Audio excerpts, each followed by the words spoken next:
Hello everyone.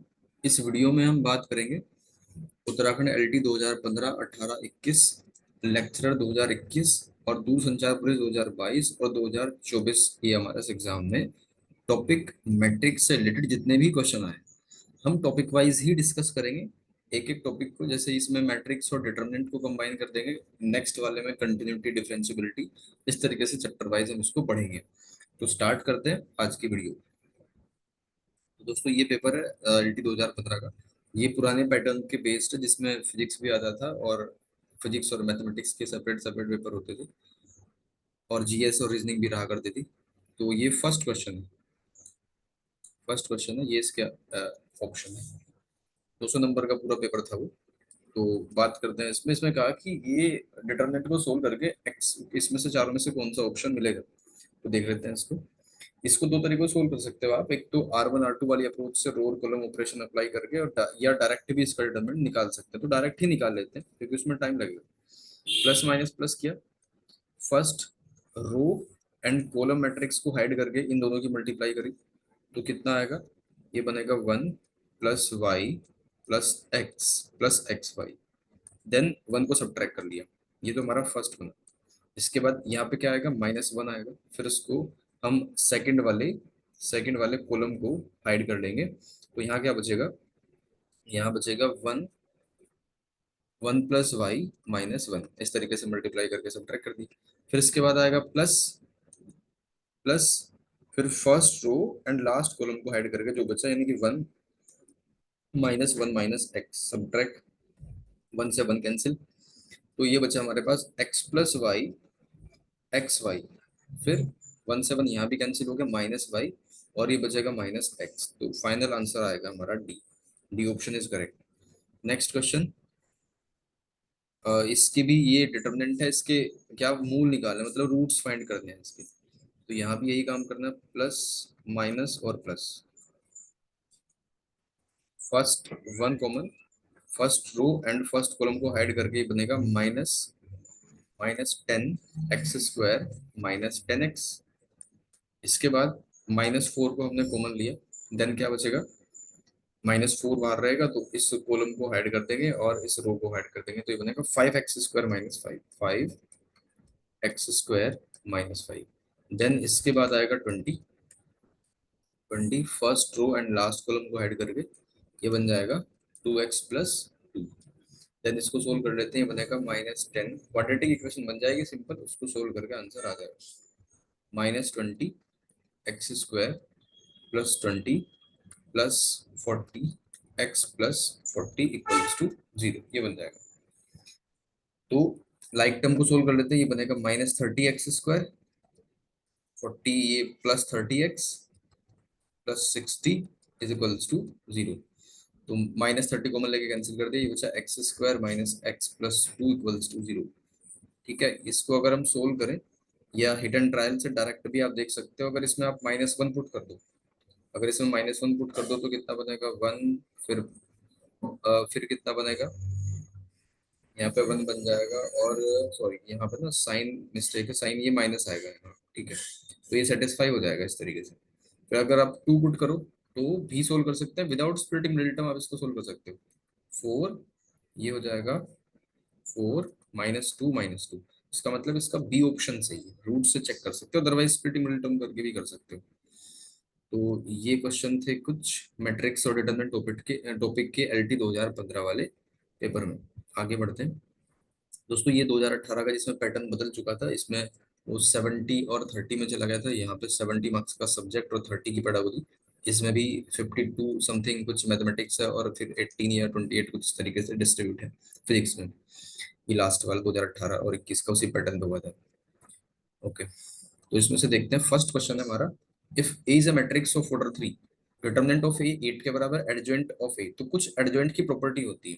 पहली property है adjoint of A, adjoint of A का डिटरमिनेंट बराबर होगा डिटरमिनेंट ऑफ ए की पावर n - 1 की। ये वाली प्रॉपर्टी है। तो इसमें क्या दे रखा है, determinant of A direct given है, ऑर्डर कितना है 3, तो 3 - 1 हो जाएगा, यानी कि 8 की पावर 2। आंसर आया 64। तो ये आंसर आएगा इसका। अगर इसको भी सोल्व करें तो 64 ही आएगा। ठीक है, तो ऑप्शन डी इज करेक्ट। ये क्वेश्चन था। इसके बाद आते हैं 2021 वाला जो पेपर था। ओके, ठीक है। अ square matrix A is set, orthogonal की डायरेक्ट प्रॉपर्टी होती है कि अगर ए को ए के ट्रांसपोज में मल्टीप्लाई करें या ए के ट्रांसपोज को ए में मल्टीप्लाई करें वो आई के बराबर ही आएगा। तो बी ऑप्शन इज करेक्ट, बाकी सारे गलत हैं। आगे बढ़ते हैं। नेक्स्ट, ये अच्छा क्वेश्चन है, इसको देखते हैं। 42, 42, थोड़ा साइज कम करते हैं इसका। ओके, अब स्पेस मिल जाएगा। तो आई ए मैट्रिक्स को लेट कर लेते हैं, बी मैट्रिक्स है। क्या बनेगा जब आई के अंदर मल्टीप्लाई करेंगे तो हमारे पास बी मैट्रिक्स बनेगा 3i, 3i। आई की सारे एलिमेंट में मल्टीप्लाई होगी तो 5 में करेंगे, क्या बनेगा 5i-2। फिर 3 में होगी तो 3i बनेगा। यहाँ मल्टीप्लाई करेंगे तो ये होगा 5i, फिर आई स्क्वायर बन जाएगा, ये 2 कर देगा पॉजिटिव। फिर इसके बाद 7i, 4i स्क्वायर। फिर इसके बाद आएगा -3i और 4 प्लस ये आएगा पॉजिटिव का 5i। तो ये भी मैट्रिक्स है, इसको चेक करना है क्या ये स्क्यू हर्मिशन है या हर्मिशन है या सिमेट्रिक है या स्क्यू सिमेट्रिक है। तो इन सभी की प्रॉपर्टीज मैं बता देता हूँ एक बार। स्क्यू सिमेट्रिक की प्रॉपर्टी क्या होती है कि अगर ए का ट्रांसपोज ए के ही बराबर है तो सिमेट्रिक, ए का ट्रांसपोज अगर -a के बराबर है तो स्क्यू सिमेट्रिक। हर्मिशन मैट्रिक्स में क्या होता है, अगर एक स्टार इक्वल्स टू ए के बराबर है तो वो हर्मिशन आ जाएगा। अब ए स्टार इक्वल्स टू -a के बराबर है तो वो स्क्यू हर्मिशन आ जाएगा। अब ये स्टार क्या है, ए स्टार बराबर है कॉन्जुगेट ट्रांसपोज भी या ट्रांसपोज कॉन्जुगेट के। ठीक है, तो हमें ये पता करना है, एक बार बी स्टार निकाल लेते हैं तो खुद ही आइडिया हो जाएगा। पहले हम क्या करते हैं, पहले इसका ट्रांसपोज कर लेते हैं, ट्रांसपोज कर लेते हैं तो ये हो जाएगा कितना, ये हो जाएगा 3i, 5i-2 -3i। फिर इसके बाद ये आया 5i+2, 7i और -4। फिर इसके बाद बना -3i, 4 और 5i। ठीक है, ये तो हमने कर दिया इसका ट्रांसपोज। अब करना है कॉन्जुगेट, तो कॉन्जुगेट करके क्या आएगा, साइन को चेंज कर लेते हैं। 3i ये हो जाएगा नेगेटिव, ये भी नेगेटिव, ये पॉजिटिव और ये नेगेटिव, ये नेगेटिव, इस पे कोई फर्क नहीं पड़ेगा रियल नंबर पे। और ये भी आएगा नेगेटिव, तो इस तरीके से। तो बी स्टार किसके बराबर है, बी स्टार किसके बराबर है, क्या इस बी के बराबर है, बी के बराबर तो नहीं है। बी स्टार बराबर है -b के, बी स्टार बराबर है -b के। देखो अगर इसमें से माइनस कॉमन ले तो ये मैट्रिक्स बन जाएगा, इसका मतलब इसका आंसर होगा स्क्यू हर्मिशन वाला। क्या आगे बढ़ते हैं। ये बहुत इजी क्वेश्चन था उस क्वेश्चन पेपर में 2021 वाले में। डिटर्मिनेंट निकालते हैं कैसे, 3×2 = 6 माइनस एक्स की इसमें मल्टीप्लाई करी तो कितना आएगा, x² -5x = 0। अब इसको क्या करेंगे, माइनस से इंटू करके ठीक सेट कर लेते हैं। चलो पहले सोल्व करते हैं। 6 - x² + 5x = 0। अब कर लेते हैं माइनस से मल्टीप्लाई, x² -5x - 6 = 0 आ गया। तो इसको क्या लिखेंगे, अगर आप डायरेक्ट भी बिना स्प्लिटिंग मिडिल टर्म के भी कर सकते हैं, क्योंकि इसमें 3 रख दें तब भी सेटिस्फाई हो जाएगा और 2 रख दें तब भी, अदरवाइज डायरेक्ट भी स्प्लिट कर सकते हैं। -2x -3x -6 = 0। तो फर्स्ट पेयर में से क्या कॉमन लेंगे, एक सेकेंड, नहीं स्प्लिटिंग मिडिल टर्म ये हमने गलत कर दिया, इसको क्या करेंगे, x² -6x + x -6 = 0 करेंगे। ठीक है, तो यहाँ से अब परफेक्ट है, x कॉमन लिया x -6 बना, +1 कॉमन लिया x -6 बना, यानी x की दो वैल्यू आएंगी, एक 1 और एक आएगी -1, एक आएगी +6। तो -1 यानी कि सी ऑप्शन इसका करेक्ट है। आगे बढ़ो। ओके, तो ये भी प्रॉपर्टी वही है जो भी हमने डिस्कस करी थी। इफ एक कोई मैट्रिक्स है 3×3 ऑर्डर का, तो के ए किसके बराबर होगा, डायरेक्ट प्रॉपर्टी है वैसे तो, लेकिन मैं समझा भी देता हूँ एक बार। अगर आप के की मल्टीप्लाई करते हो किसी मैट्रिक्स से, मान लो 1 1 1 वाली मैट्रिक्स थी, तो कुछ ऐसी कंडीशन बनती है। ठीक है, के ए बन गया, अब इसके बाहर डिटर्मिनेंट है तो इसका मतलब ही क्या हो जाएगा, डिटर्मिनेंट हो जाएगा, ये वाला साइन हट जाएगा। ठीक है जी, ये क्या लिखा आपने, आपने लिखा के ए का डिटर्मिनेंट। अब आपको इसको सोल्व करना है, तो अगर के कॉमन लें इसमें से, तो एक एक के यहाँ से कॉमन आ जाएगा, एक के यहाँ से कॉमन आएगा, और फिर दूसरे वाला तो k की पावर 3 बन जाएगा, अंदर बचेगा सिर्फ e। तो यानी ऑप्शन होगा बी से।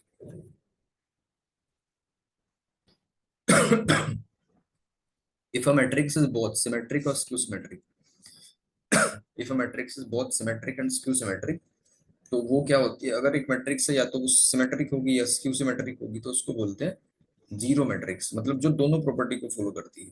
भाई जीरो मैट्रिक्स है, जैसे फॉर एग्जांपल ये, इसको मान लिया हमने कि ये ओ मैट्रिक्स है, तो सिमेट्रिक की प्रॉपर्टी को भी फॉलो करेगी, यानी कि ओ का ट्रांसपोज ओ के बराबर भी है, फिर ओ का ट्रांसपोज माइनस ओ के बराबर भी है, माइनस की जीरो मल्टीप्लाई करेंगे फिर से जीरो आ जाएगा। इससे अलग कोई मैट्रिक्स नहीं होती है ऐसी जो इस प्रॉपर्टी को फॉलो करे। ओके, अब एक क्वेश्चन है कि ये आया हुआ क्वेश्चन एग्जाम में, एक ऐसी मैट्रिक्स का नाम बताना आपको जो अपर ट्रायंगुलर भी हो, जो अपर ट्रायंगुलर भी हो और लोअर ट्रायंगुलर भी हो, तो ऐसी मैट्रिक्स को क्या बोलते हैं? आंसर होना चाहिए आपका, वो होती है scalar matrix. Scalar matrix check करो, ये अपर ट्रायंगुलर भी है, यानी ऊपर ट्रायंगल ये वाली, ठीक है, और ये लोअर ट्रायंगुलर भी है, दोनों कंडीशन, ठीक है। जब डायगोनल से नीचे की तरफ जीरो बनती है तो उसको बोलते हैं अपर ट्रायंगुलर, जब डायगोनल से ऊपर की तरफ जीरो की ट्रायंगल बनती है तो उसको बोलते हैं लोअर ट्रायंगुलर। तो आंसर होगा डी से। ओके, अब ये उत्तराखंड लेक्चर का एग्जाम हो रहा है 2018 में, उसका क्वेश्चन पेपर है, उसमें से मैट्रिक्स के क्वेश्चन उठाए देखते हैं। इसमें काफी सारे क्वेश्चन दे रखे हैं। तो 26 क्वेश्चन है, क्या कहता है कि A is a square matrix, A square इसके बराबर है, ये एनसीईआरटी लेवल का क्वेश्चन है। इसमें क्या करना है, सिर्फ इसमें प्रॉपर्टी लगाओ ए क्यूब, इसमें प्रॉपर्टी अप्लाई कर देते हैं, क्या है A cube plus B cube minus 3 ab bracket A minus B. फिर इसमें प्रॉपर्टी लगाते हैं, आगे ये क्या बन जाएगा, ए प्लस बी का होल क्यूब अप्लाई करते हैं, A cube plus B cube plus 3 ab bracket A plus B और माइनस 7 ए, ऐसे बन जाएगा 7। तो ये किसके बराबर है, और हमें एक और कंडीशन गिवन है ए स्क्वायर इक्वल्स टू, क्वेश्चन में गिवन है कि ए स्क्वायर किसके बराबर है, आई के बराबर। तो ए क्यूब के अंदर क्या होगा, ए क्यूब के अंदर होगा ए स्क्वायर, इसको क्या लिख सकते हैं, ए क्यूब को जहां जहां भी ए क्यूब है उसके साथ में ये काम करेंगे, ए स्क्वायर इंटू ए कर देंगे। तो ए स्क्वायर की जगह क्या है आई, और आई इंटू ए क्या होगा ए, तो ध्यान रखना ए क्यूब जहां भी है उसकी जगह पे हमें ए लिखना है, क्या लिखा ए, ये ए आई की पावर 3 है, इसका कुछ भी कर लो ये आई ही आएगा, फिर से ए इंटू आई है, तो ये ए होगा, और ब्रैकेट ए माइनस आई, इसके बाद फिर से ए plus I plus 3 A bracket I plus ए -7। आगे बढ़ते हैं, एक बार फिर से इसको लिख लेते हैं आई ए, यहाँ ए स्क्वायर बन जाएगा, और याद रहे जहां जहां भी ए स्क्वायर बनेगा वहां वहां क्या लिखना है आई, तो ये हो जाएगा 3 आई, फिर माइनस ये हो जाएगा पॉजिटिव ए आई बन जाएगा ए, तो यानी 3 ए प्लस आई, ये हो जाएगा 3 ए, और ए स्क्वायर ये बन जाएगा 3 आई -7 ए। तो पॉजिटिव 3 आई कैंसिल हो गया, 3 ए 1 ए 3 ए, ये 7 ए से कैंसिल हो जाएगा। ओके, तो यहाँ बचा a + 2i, यहाँ बचेगा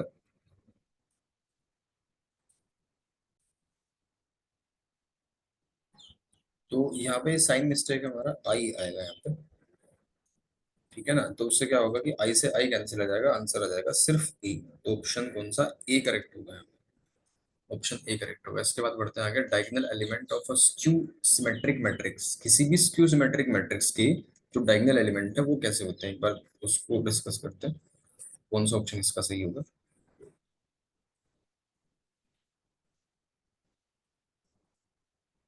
ओके, तो किसी भी स्क्यू सिमेट्रिक मैट्रिक्स के स्क्यू सिमेट्रिक की कंडीशन क्या है दोस्तों, ए की पावर ट्रांसपोज इक्वल्स टू -ए, ए का ट्रांसपोज किसके बराबर है -ए की, कोई मैट्रिक्स है ए, उसके एलिमेंट को हम ऐसे सिंबलिक फॉर्म में शो करते हैं ए आई जे। अगर उसको ट्रांसपोज कर दे तो एलिमेंट हो जाएंगे उल्टे, ये हो जाएगा ए जे आई। अब इसको इस तरफ जब शिफ्ट करेंगे तो ये होगा ए आई जे प्लस ए जे आई, जीरो के बराबर आ गया। अब हम बात कर रहे हैं डायगोनल एलिमेंट की। डायगोनल का मतलब प्रिंसिपल डायगोनल, जिसमें आई और जे दोनों होते हैं बराबर। तो ये हो जाएगा ए आई, फॉर एग्जाम्पल हमने जे की जगह आई को रिप्लेस कर दिया, तो twice of A I equals to zero. यानी इसका मतलब क्या हुआ कि डायगोनल एलिमेंट हुए जीरो के बराबर, तो ऑप्शन सी होगा। याद भी रखना डायरेक्ट, स्क्यू सिमेट्रिक मैट्रिक्स का डायगोनल हमेशा जीरो होता है। क्वेश्चन नंबर 28 को डिस्कस कर लेते हैं। ए कोई 3 बाई 3 की मैट्रिक्स है, ये आपको दे रखे हैं और इसके कोरस्पॉन्डिंग को फैक्टर दे रखे हैं। तो डिटरमिनेंट की देखो, ये प्रॉपर्टी होती है कि किसी भी मैट्रिक्स का डिटरमिनेंट निकालने की प्रॉपर्टी है कि किसी भी रो के एलिमेंट को ले लो या कॉलम के एलिमेंट को ले लो और उनको कोरस्पॉन्डिंग को फैक्टर से कर दो इनटू, तो डिटरमिनेंट आ जाएगा। जैसे A11 है यहाँ पे, और यहाँ A12 है, यहाँ A13, ये हो जाएगा प्लस और ये हो जाएगा प्लस। तो A11 की वैल्यू कितनी है 2, ये 5 आ गया। A12 की वैल्यू है कितनी 5, A12 4 आ गया। A13 की वैल्यू कितनी है -2, और ये आया 4। तो आंसर आया 10, 20 -8, 30 -8, ये आ जाएगा आंसर 22। तो option B correct, B option is correct. Okay, इसके बाद है मैट्रिक्स का एक और क्वेश्चन है इसमें।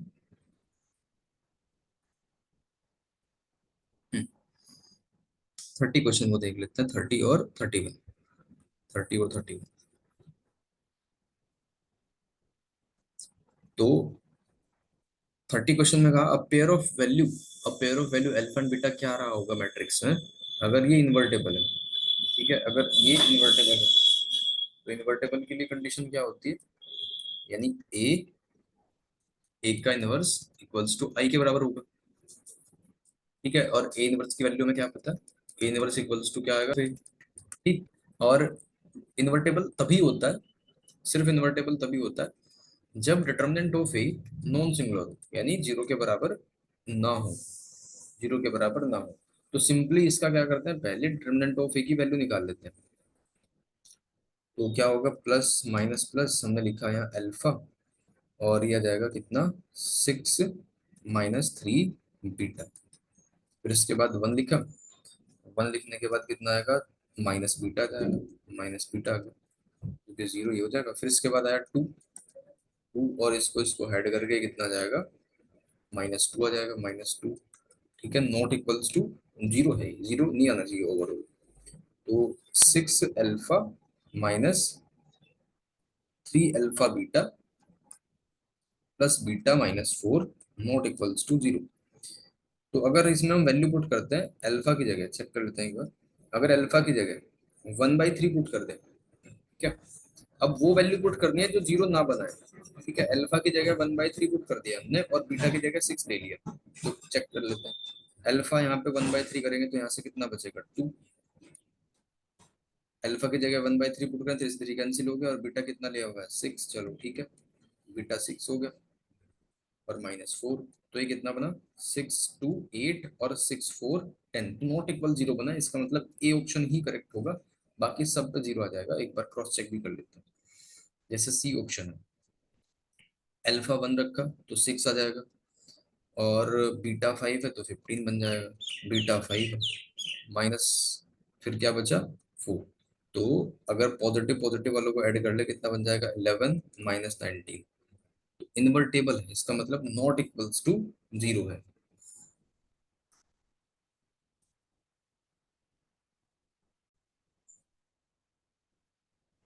तो क्वेश्चन नंबर 30 क्वेश्चन में अगर हम इसको ऐसे पता करें कि ए इंटू ए इनवर्स ये इन्वर्टेबल होगा, आई के बराबर होगा, फिर डिटरमिनेंट ऑफ ए निकाले तो टाइम लगेगा।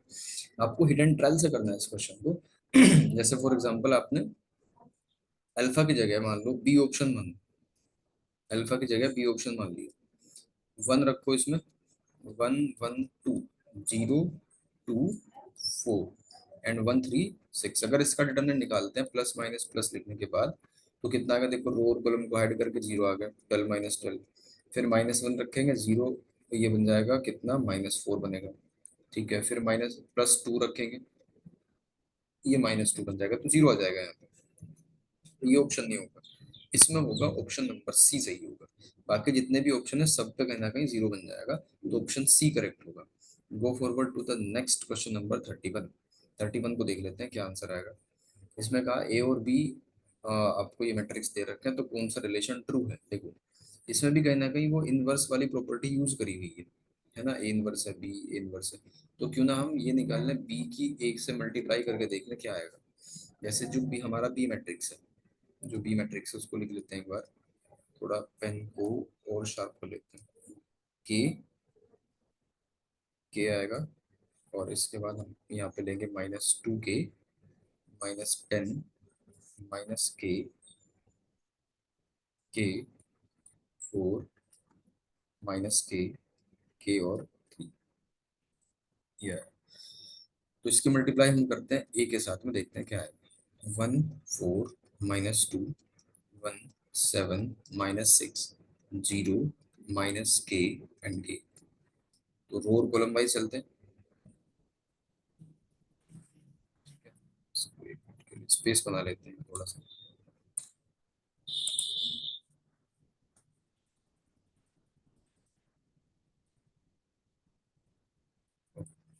तो ये बनेगा, इस तरफ चलेंगे और इस तरफ चलेंगे, तो ये होगा k -2k, और 0 को लिखने की जरूरत नहीं। फिर उसके बाद यही वाली रो जाएगी दूसरे कॉलम के पास, तो ये बनेगा 4k -14k और +10k, तो 0 बन जाएगा ये तो। फिर उसके बाद ये तीसरे कॉलम के पास जाएगी, तो ये होगा -2k +12k -10k। इसके बाद इस वाले पे आते हैं, नेक्स्ट सेकेंड रो। तो सेकेंड रो जाएगी, ये होगा -k +k, तो ये भी 0 हो गया। देन इसके बाद जाएगी -4k +7k और -4k, तो यहाँ से बचेगा -k। ओके, तो ऐसे ही थर्ड कॉलम के पास, तो 2k -6k +4k। आगे बढ़ते हैं, -k +k अगेन कितना आया, 0 बन जाएगा। यहाँ भी 0 ही बनेगा मे बी। -4k +7k और -3k, ये भी 0 आएगा, और यहाँ 1 बनेगा फिर। ये होगा 2k -6k और +3k। तो यहाँ से अगर चेक करें तो ये वाली सारी टर्म 0 के बराबर है, ये 0 आएगा, ये भी 0 आएगा, ये भी 0 आएगा, और ये। तो इसको हम ऐसे लिख सकते हैं, और यहाँ से कितना बना, -k और -k, तो उसमें से -k पर हम अगर कॉमन लें तो ये क्या बनेगा, आइडेंटिटी मैट्रिक्स बन जाएगा। ये बनेगा आइडेंटिटी मैट्रिक्स, किसके बराबर था, बी ए के बराबर ये सब कुछ था। तो ऐसे लिख सकते हैं -ki। अब आगे बढ़ते हैं। तो आंसर के हिसाब से अगर हम चलें, तो आंसर के हिसाब से अगर देखें तो बी का इनवर्स, ठीक है, ये आएगा ए इज इक्वल्स टू बी, चला जाएगा राइट साइड में, तो इसको क्या लिख सकते हैं, इसको लिख सकते हैं बी का इनवर्स। और आई की किसी में भी मल्टीप्लाई हो वही बन जाएगा, तो ये आ जाएगा इतने, A is equals to -k b inverse. तो ये क्वेश्चन हो गया, आगे बढ़ते हैं। Next question number 32 and 33। 33 पहले करते हैं, तो इसमें क्या है कि ए का स्क्वायर कर लें पहले तो, और इसको मैट्रिक्स के बराबर रख दें, कंपेयर करके आंसर आ जाएगा। फटाफट से देखते हैं एक बार। ए का स्क्वायर, ए मैट्रिक्स को ए से ही मल्टीप्लाई करनी है, 3 1 7 और 5। तो यहाँ कितना बनेगा, रो और कॉलम वाइज चलेंगे, तो आंसर आएगा 3 3 9 +7, देन 3 +5 21 +35 7 +25। ये तो आया ए स्क्वायर, जो हम लेफ्ट में रखने वाले। 16 8 16 8 56 एंड 32, ये लेफ्ट में आएगा। यहाँ कितना आएगा, वाई ए यानी 3y जब वाई की ए में मल्टीप्लाई करेंगे, तो वाई 7y और 5y। इसमें से एक्स आई को सब्ट्रैक्ट करना है, we know that X I is the identity. तो फाइनली जो राइट हैंड साइड की मैट्रिक्स है वो क्या बन जाएगी, 3y minus X Y 7y and 5y minus X. Compare कर लेते हैं सिर्फ एक, जैसे y की वैल्यू कितनी है 8, तो 8 वाला आंसर कौन सा है, दो है, ए और डी। चलो अब फर्स्ट एलिमेंट को चूज कर लेते हैं, 16 बराबर होगा किसके, 3y माइनस एक्स के। तो x की वैल्यू फाइंड करनी है, ये हो जाएगा 3y माइनस 16, और y हमारा 8 आया तो 24 माइनस 16 हो जाएगा 6, 24 सॉरी 8, तो आंसर आएगा 8,8। ऑप्शन 33 का ये सही है। ओके आगे बढ़ते हैं क्वेश्चन नंबर 33 के ऊपर। 33 क्वेश्चन में आप देखो तो इसमें प्रॉपर्टीज ऑफ डिटरमिनेंट का यूज होगा, यानी अगर हम इसमें क्या कर सकते हैं, सारी रो को ऐड कर दें। ठीक है, मान लो हमने टारगेट कर लिया R2 की जगह plus R2 plus R3 plus R4, सारी रो को हमने ऐड कर दिया। तो ये कुछ ऐसे आ जाएगा, इसको एज इट इज रहने दो, one one one, alpha beta, मैं यही साइड में लिख देता हूँ, अल्फा बीटा गामा और डेल्टा। यहाँ भी सेम आएगा, alpha plus beta plus gamma plus delta. यहाँ भी सेम आएगा, alpha plus beta plus gamma plus delta, alpha beta gamma और डेल्टा। तो जब हम इसको कॉमन ले लेंगे ना पूरे को, जब हम इसको कॉमन लेंगे तो इसको तो करने की देखने की जरूरत नहीं होती, अल्फा बीटा गामा और डेल्टा, तो दो रो हो जाएंगी हमारे आइडेंटिकल। जब भी दो रो आइडेंटिकल हो जाए इसका मतलब ही आ जाएगा जीरो, तो बस आंसर जीरो है। अब दूरसंचार पुलिस में भी दोस्तों सब्जेक्ट का पोर्शन था, तो उसमें भी देख लेते हैं एक बार। तो ये क्वेश्चन है, इफ मैट्रिक्स ए देन ये क्या होगा, यानी ए प्लस ए का ट्रांसपोज क्या होगा। तो इसमें तो आपको डायरेक्ट पता होना चाहिए कि ए प्लस ए का ट्रांसपोज हमेशा स्क्वायर मैट्रिक्स के लिए सिमेट्रिक ही होता है। ठीक है, ए माइनस ए का ट्रांसपोज क्यू सिमेट्रिक है, वो कहीं दिया नहीं, वो सारे ऑप्शन गलत है, तो option D is correct. Inverse पूछा है क्या होगा, इनवर्स पूछा है इसमें से क्या होगा, तो उसको फाइंड कर लेते हैं, सिंपल है। इनवर्स फाइंड करने के लिए क्या, सबसे पहले तो एडजॉइंट ऑफ ए निकालो। इसका एडजॉइंट क्या आएगा, एडजॉइंट निकालने का सिंपल सा ट्रिक ये है कि डायगोनल एलिमेंट जो है उसको कर दो उल्टा, ये क्या बनेगा 3 और ये बनेगा 1, और इन पे माइनस साइन लगा दो, -2 हो जाएगा, चेक भी कर सकता है। अगर हम A12 निकालते हैं तो क्या आएगा, 2 आएगा और माइनस साइन के साथ में, ठीक है करेक्ट है। अब इसका डिटरमिनेंट कितना आएगा, 3 माइनस 4 यानी -1 आ जाएगा। तो ये आया आपका माइनस से, इसको ऑपरेट कर देंगे, -3 2 2 और 1, ये आया हमारा इनवर्स। कौन सा ऑप्शन है, -3 2 1, सॉरी ये -1 आएगा, तो ऑप्शन डी इज करेक्ट। ठीक है, -1 की इसमें मल्टीप्लाई डिवाइड करेंगे तो माइनस ही आ जाएगा। 46 क्वेश्चन में देखते हैं, डिटरमिनेंट में से जब कुछ कॉमन लेते हैं, जैसे ये 5 की पावर 2 3 4 है, 3 4 5 है, 4 5 6 है, या मल्टीप्लाई कर सकते हैं। जैसे हम फर्स्ट वाली रो को अगर 5 की पावर 2 से इंटू करते हैं, अब ऐसे तो कर नहीं सकते, इंटू करेंगे तो डिवाइड भी करना पड़ेगा। ठीक है, ये होता है ना रूल। तो 5 की पावर 2 के अंदर एंट्री करा दो, तो ऐसे रह जाएगा 1/5 की पावर 2 बाहर, और अंदर क्या हो जाएगा, 5 की पावर, फर्स्ट वाली रो को टारगेट करा हमने 4, 5 की पावर 5, 5 की पावर 6, और 5 की पावर 3, 5 की पावर 4, 5 की पावर ये हो जाएगा 5, और यहाँ लिखेंगे 4 5 और ये 6। तो दो रो अगर आइडेंटिकल है इसका मतलब आंसर क्या आएगा, जीरो आएगा। ओके, तो नेक्स्ट वीडियो में हम बात करेंगे ईएमआरएस का जो एग्जाम हुआ था उसमें सिर्फ मैट्रिक्स टॉपिक के क्वेश्चन। तो इस वीडियो में इतना ही, धन्यवाद।